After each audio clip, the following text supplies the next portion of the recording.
Umaq ballarım, apanglarga qanday yurak so'zlaringlar bor deb baqamsizlar?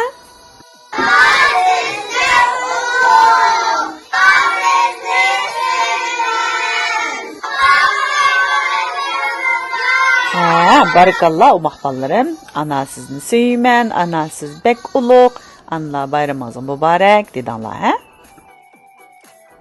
Biz hozir chiroyli gul yasavatimiz, quyoshga o'xshatib, ana quyoshim deb tasvirlab yezib, balla yuraklarni, gullarni kesib chaplayotdi.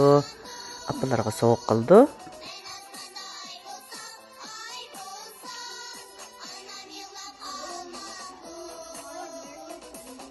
Qo'lingga diqqat qil, Bilal balam.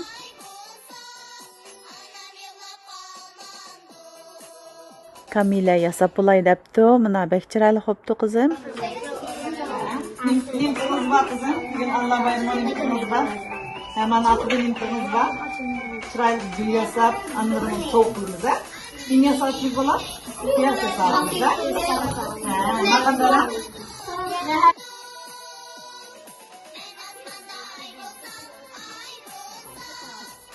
Sizning shunda chiroyli xo'pti, Madina qizim. Pah, yuraklarni peyiz chiqarib yetibsan balam.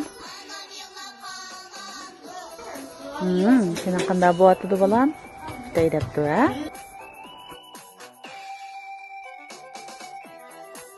Tugdimi dengiz? Voy, bek chiroyli xo'pti qizim. Bunda qilinglar hammanglar birdan-birni ko'z tettinglarmisa?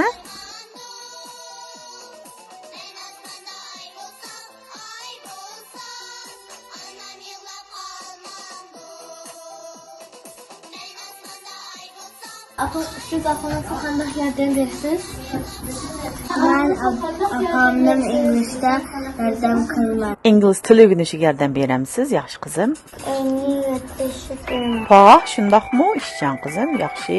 apamning neresi o'zlar.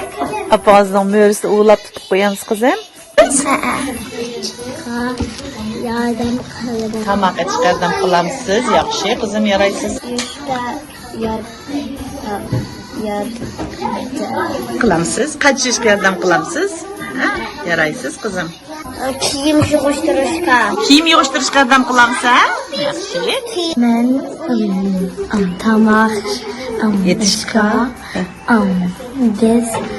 biz qancha yuyishga yeyishga yordam qilamiz, ha? Yordam qilaman. yordam Qilaman.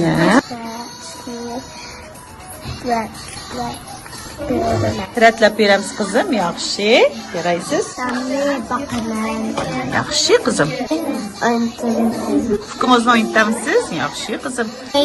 Ratlab beraman. O'yin ratlab beramisiz? Onam qizim, yaxshi yaraysiz. Chizayman. Yaraysiz qizim. Barakallah, balalarım, sizlardan bek faxrlandim. Apanglarni bek xush bo'lib ketadigan bo'ldi bugun.